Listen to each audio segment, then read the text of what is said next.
So yeah, when you think of retro gaming, what do you think of? Call of Duty. That's kind of the beginning, the end, alpha and omega of gaming.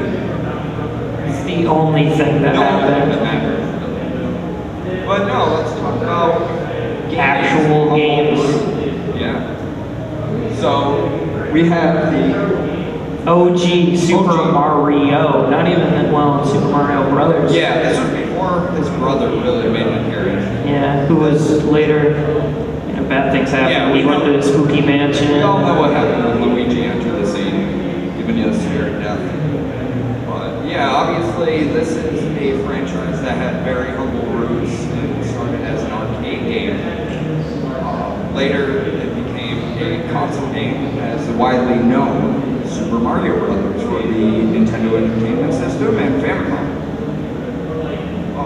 A little bit changed between the two art styles. You can see a lot more color. It's using 8-bit graphics compared to arcade cabinets and their limited resources. Yeah, well, what you're really saying is with Mario is a franchise that continued to kind of have its finger on the pulse of gaming in general throughout its inceptions. Right. Later on with Nintendo 64, you started to see that they had a huge success with putting it into the 3D landscape. You see this later with Super Mario Sunshine, Super Mario Galaxy, but at the same time, they continued with the platforming, two-dimensional kind of roots. Yeah. Resurged that in the recent years, and they've kind of had a wild degree of success with that as well. So that's a franchise that kind of has done it right all along. Whereas if we look at it's franchise that did the exact opposite of doing it right. Sonic, wildly popular. Sonic was one of the first games I remember playing besides Mario. That was it. We had an NES and we had a Sega Genesis, and I was playing this all the time. I was obsessed with it. I had the Sonic and Knuckles expansion.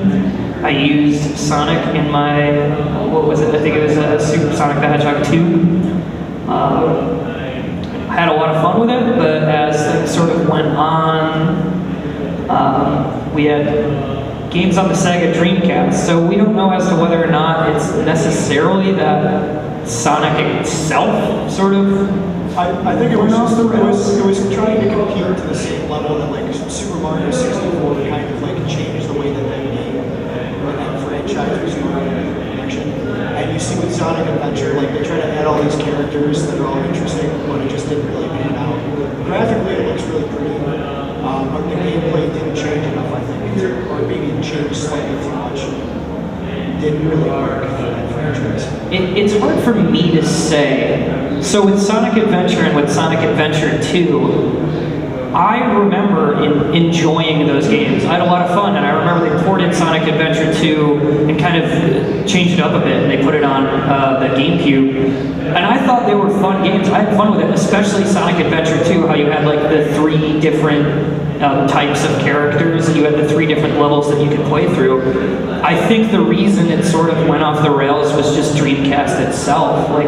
There wasn't a huge audience to the games. I mean, you had a Dreamcast, and that's where I was able to play Sonic Adventure 1. And it was a great system, but it just sort of came in at an awkward time. So Sonic is kind of always a hard part with me now, because it's just he's a shell of his former self, and you don't know whether or not it was the game developers themselves who kind of took him in a strange direction. Well, I think we started to see the misdirection and where the series was headed when it came to 360 and PS3 with Sonic the Hedgehog.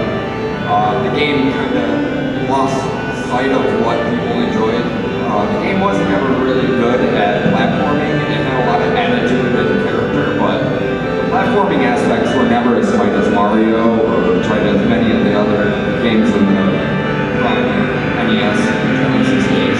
Well, I don't know. I think the reason is we're just unsure as to whether or not they took the right direction with Sonic in a 3D form. We see with Mario that they adapted it well, and extraordinarily well, to the point where even some of the Super Mario Galaxy stuff is looking in this sort of scope of Sonic, bouncing all over the place, but it just didn't seem like they could ever pin down what it meant for Sonic to be a 3D game rather than a side-scroller. If you think about what Sonic was as a 2D game, applying that to a 3D plane doesn't you'd have to alter the game pretty significantly, and without having memorable characters besides Sonic, or any kind of storyline that people care about, or gameplay that, even in the 2D games, I mean, I'm very nostalgic about it, but I don't think it's very remarkable going back now, looking at it compared to its...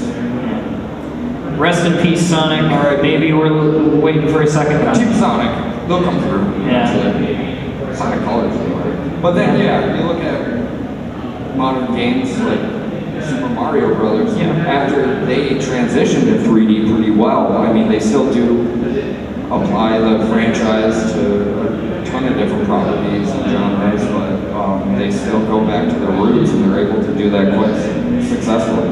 It's that balancing like the nostalgia of the old side scrollers and then pushing new content with things like the Galaxy that keep it very fresh and interesting for most people. So they do a good job at playing to both fields. Yeah, and I think Mike's probably onto something with the fact that Mario is a lot more, not even likable a character than Sonic, but just he's out there, yeah, a lot more. So I guess they've definitely found a way to brand with it. Plus, just Yoshi is so cute. People forget that Sega Genesis, that was like such a big fuck you to Nintendo at the time, where it was everything Nintendo wasn't, famously by their slogan, Sega does what Nintendo don't, because it had attitude. It wasn't PG rated. It was, you know, some Had Earthworm Jim. punk ass mohawk wearing hedgehog, you know, whereas Mario's this really creepy pedophile looking plumber. But by all means, you could see. You could relate to that. Right, exactly. We all have that pedophile plumber deep down in our souls. Deep down the pipes. Yeah, keep it there. Keep it buried with video games and booze. Fair enough. So I think we're gonna switch format from games that are now kind of considered retro-ish. Yeah. Even though Mario's not what I think of when I think of retro, but you know, a new generation of gamers coming up. Right. Their first experience with something was probably a PlayStation or Nintendo 64.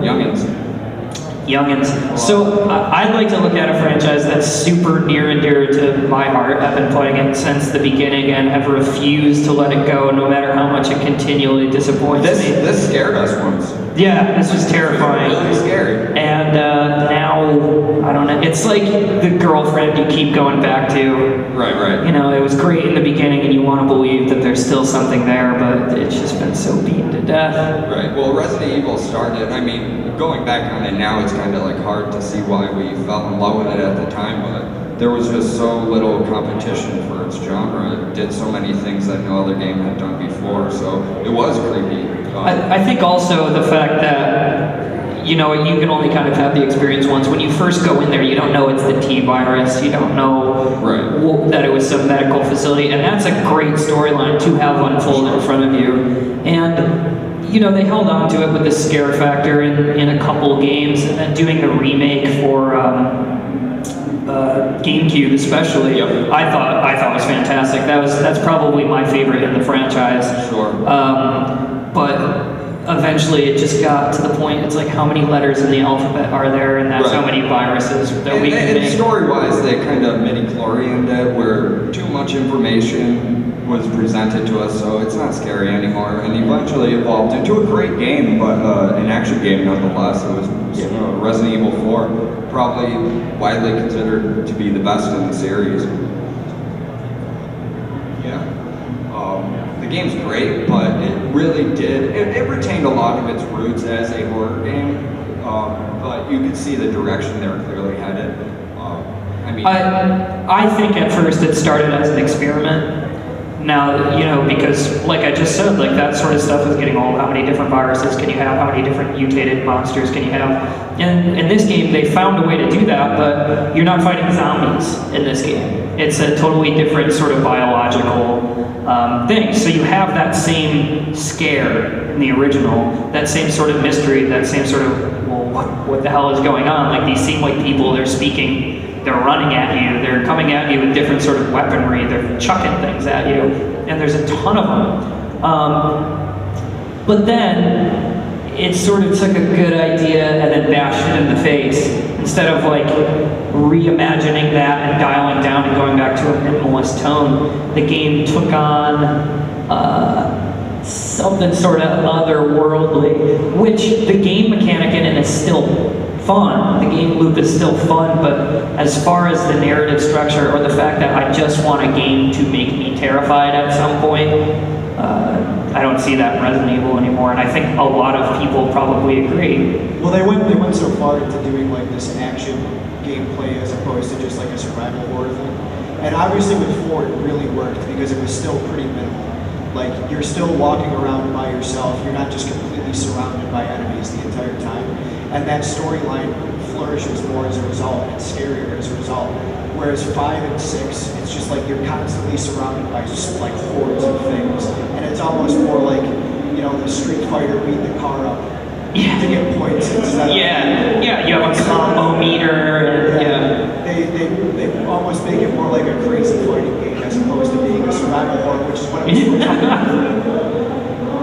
be. Yeah, it's like the Assassin's Creed sort of method to survival horror, which doesn't make sense. I think it was great in Resident Evil 5 because it was fun to have that experience co-op. But they kept that through a theme in Resident Evil 6, and it's just not scary when you're not alone. Yeah. I think this is a motif we kind of see throughout the Eastern side of the industry, where Japanese developers are primarily misunderstanding what their audience wants and what sales wants. You look at like Western action-oriented titles selling so well, so they figured why not make Resident Evil more westernized action game.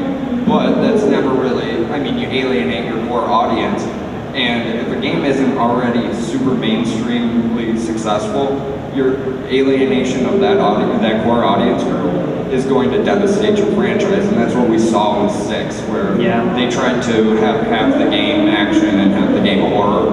Neither really worked very well. Yeah, it's just a milky version of whatever.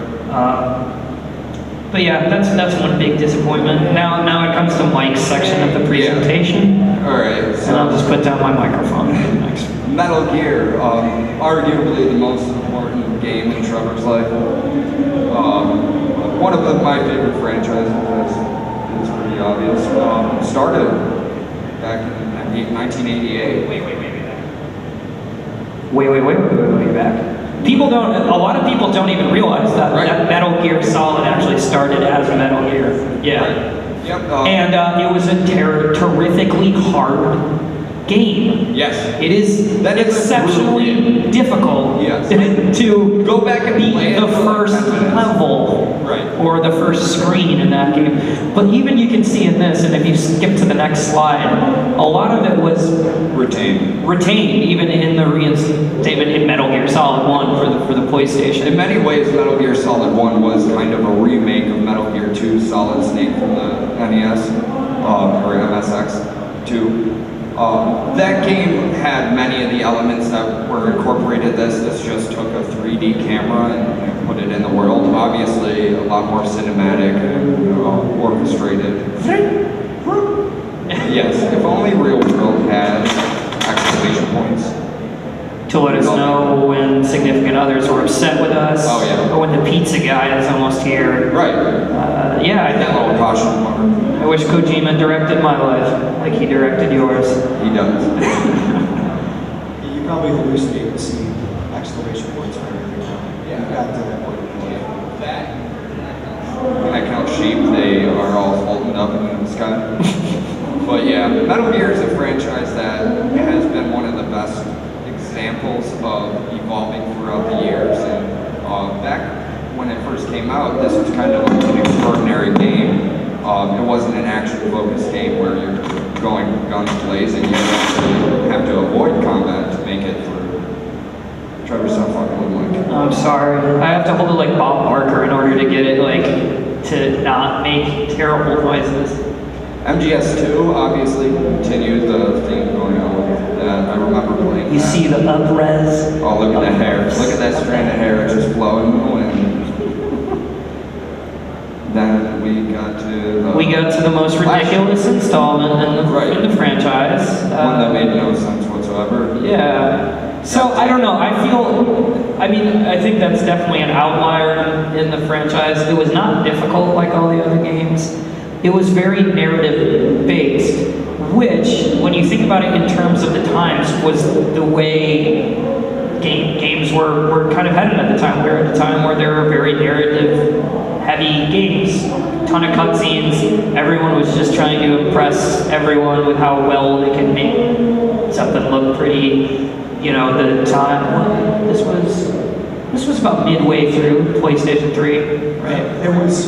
Was it? It was Or 2008. 2008. I love this game. I really do. I think even comparing it to Metal Gear Solid 5, which is great in its own right. So the story's a little more convoluted. The game is easier if you make it easier. So Yeah, that's true. Like the fact that you can go in and beat a boss just with tranquilizers and things like that, and you get rewards for doing everything that lethal, I think that's huge. And I think that was like a very, very good step in the right direction. Yeah, I think it definitely got more parsed out with Metal Gear Solid 5 because in Metal Gear Solid 4, it's very easy to just go in guns blazing and go through and shoot your way through everything, provided you're on the lowest difficulty. When you beat the game and get and unlock like the hardest difficulty, going back through the game and trying to do that anyway but stealth is like you will be dead in 2 shots. Right. I think one thing that MGS4 did get right, and later MGS5 though, is taking the series and applying it to a more Western style where you are, it's a third-person shooter, all like Gears of War and many other, where you have the camera directly behind you, and it's a lot more easily controlled than those former fixed camera. I mean, you saw it with the revision of Metal Gear Solid 3, but it really took that, and I mean, we all critique it now, and that's fair, but at the time it was, you know, a great selling game that got very good reviews. So, I mean, it was a successful game. It's kind of I mean, I think Metal Gear Solid is a great example of a game that where it could have veered off the course did not. It's always done a very good job of adapting. Whereas something like Mario was successful because, yeah, it may have like changed the overall schema of things and was successful in a multitude of different ways. Metal Gear Solid was kind of a game that takes what is popular about the time and does it well. Like, I cannot tell you how sick of open world games I am. And then I go, oh god, Metal Gear Solid 5 is an open world game. And it does it far better than any games have been doing it up to recently. It's not just a bunch of fetch quests and overwhelming. I mean, this year alone, we've seen The Witcher, Dying Light, recently Fallout came out, and I love all those games, but it's very hard to get me, I guess maybe it's just a personal thing where I am. I don't have a lot of time to crawl through a wasteland and dig through every box, but Metal Gear, I put 150 hours into that, so I guess I do have the time. I just have to sacrifice my relationships with loved ones. Yeah, which is a small price to pay. They kind of follow the model of like, don't change the base of the gameplay. Like, it's still stealth based. It's still, you know, it's still Metal Gear to its core. They just add all these different elements, you know, like a GTA 5 style open world, and they totally crush it out of the park. So, good adaptability. Now Final it's Fantasy. Ian's turn. Yeah, now it's my turn. Final Fantasy, really, if you look at it from Final Fantasy 1 all the way through to their more modern non-online games, they have kept the exact same style of fighting. So this is obviously 6. 6 looks prettier than 1, but the only things that maybe changed in the first ones, is some of them were job-based and some of them were just story-based, like the characters are going to do the same thing. 7 was really what changed stylistically as far as like story being more important than just about everything in the gameplay. And hair looking like an anime character. But they changed this with the materia system. It still maintained its active time-based fighting system, which obviously has worked immensely well for them. They can dress it up different ways, but at the end of the day, all of their games are actually active time-based. 10, they did the Sweet Grid system instead, and obviously this is probably the one game in the franchise that focused more on being like a cinematic game than anything else. And they did really, really well. Obviously, this was like the best title of the entire franchise. I think it's even still, I mean, depending where your heart lies, I think most people are very divided between that and 7. I know they don't like 10 as much. I think they like to not like 10 as much as they I like think 7. that's what it is too, because it's like kind of a cheesier story. Oh, for sure. There's like an overt love in it. Well, A really 7 creepy is- scene. If you think about most gamers, they grew up in that age where 7 hit, right? It was the first 3D game in the series, and it had all that cinematic moment. You were just, coming of age where you gave a shit about emotional stories or anything like that. But I think 10 stands the test of time. They recently redid it in HD, so I think obviously we'll see when 7 is remade if the story and if what everybody loved about it still holds up, because I go back and replay 7 and it doesn't hold up as well as I remember. And that's the thing, like playing a game like 8 or even 9, that stood the test of time for me. That maintained, like the battle system and the story is less kind of convoluted than 7's is, because 7 gets kind of off the beaten path a lot of times as far as like the narrative is concerned. But no, 8 is probably one of my, more beloved games in that franchise. But you look at 10, and like, I think it is kind of like a people who try to hate it. Yeah. But there's a reason why the remaster did so well, and it's because that storyline really captivates people. Well, it's a simple story too, and I mean they told it well. There's interesting parts of it. There's kind of vague twists and turns. Whereas like Disc 4 of Final Fantasy VIII, it's just like, what's going on? Yep. And then like It's like they're in an acid trip almost. Yeah. And although I think 9 was fairly straightforward too. To me, it's not as memorable, but No, and that's why it kind of suffers. But in 2001, they went into developing MMOs as opposed to their normal, just turn-based, story-driven games. And I mean, this game lasted for. People are still playing. People are still 15 actively playing. years later, which is incredible. And I mean, it's very, very grindy, and it's a very, very long game to do. I think they did it well in regards of like, World of Warcraft was just really taking off around the time of the release of this, and this is just a totally different game. Like art style wise, the way it plays, it feels like a lot less cartoony, and they try to go for a level of realism that's pretty impressive for an MMO at this time. Especially one that was on consoles at the time. Yeah, it was on one of the PlayStation first 2. Early, I mean, you had a couple, what was it, Phantasy Star Online, but this was one of the first that did it well. We only have a few of those even today. They managed to keep the player base captivated with it for such a long time, which for MMOs. Yeah, we played it for a long Because time. you look at WoW now, and your subscriptions are going down because the content is stale. Yeah. Whereas with the MMOs that they developed, they kept it fresh for 10 or 15 years, and now they're just rolling into the next one. Yeah. Now this is where they kind of strayed off the path a little bit, and a lot of people would say that that's where 12 kind of started the I guess the decline of Final Fantasy, but I would say it started here. Very, very convoluted, crazy storyline. They just tried to reinvent the turn-based system that they already had, and honestly, the gameplay kind of suffered as a consequence. So. Well, I thought with all the sequels to like 10 as well, it was just a nightmare. It was so short for a Final Fantasy game. When you buy a Final Fantasy game, you expect to be invested in the story for hours and hours. Right. And I think I played that game, and it was like 4.5 hours long. And I was like, what the? Yeah. And this was a game that was in development for how long? It was in development for a while, and I guess they just cut content, or I don't know what it was. I mean, it somehow managed to spawn 2 other sequels, direct sequels to 13. Yeah. I don't think anybody in the world asked for that. I mean, Lightning was a cool protagonist and all, but just nobody cared that much. So I don't know. It's kind of questionable decisions. Again, a Japanese developer making decisions that are alienating their core fan base. and never putting out another Kingdom Hearts. Yeah. Not yet. It's coming. It's coming. The thing was, like, they spent so much time trying to make Versus 13, which I think wouldn't have been a direct sequel to the original Final Fantasy 13, but it would have kind of compounded on that battle system that they were already kind of working on for this, and would have made a really, really great game. Now that's what we're seeing with 15, like on the onset of releases. What that game was originally supposed to be. They've kind of reformatted it to be, they went to like an open world kind of, action-based battle system as opposed to just turn-based. So we'll see if that actually works out. This was the next failure that they had.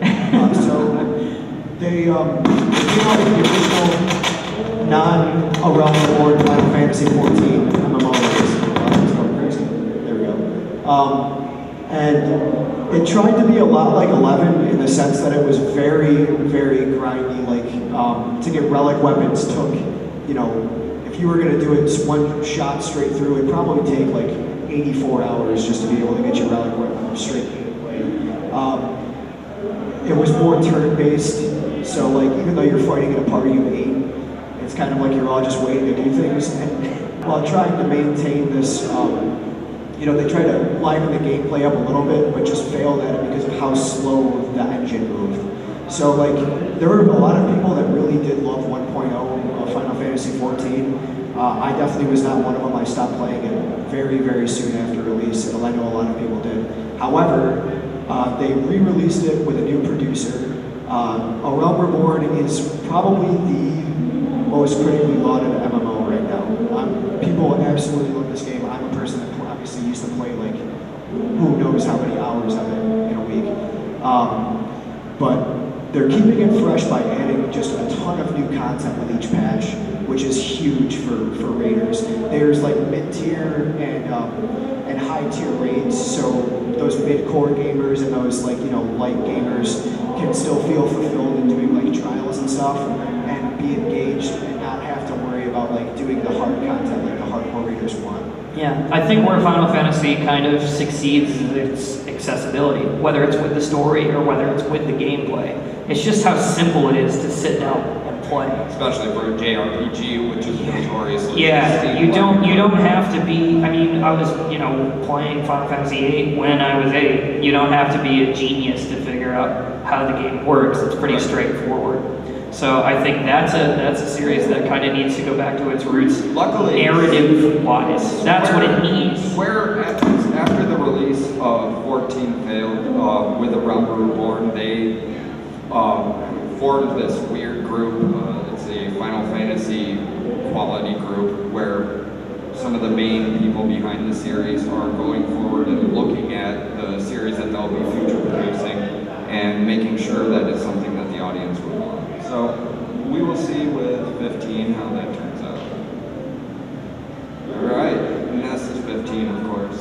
It looks pretty. I played the demo, it looked like a lot of fun. We'll see. I don't know how to try it. I can wield that. It kind of looks like you if you like select your hair. You do. I think it's just they're copying Cloud's haircut, Right. mixing it with Squall a little bit. They're just taking what made their series great, Right. putting it into one character. And he looks really sad apparently, which I guess a lot of people are excited about. Right. Well, the rest of the time we'll just probably talk about Call of Duty.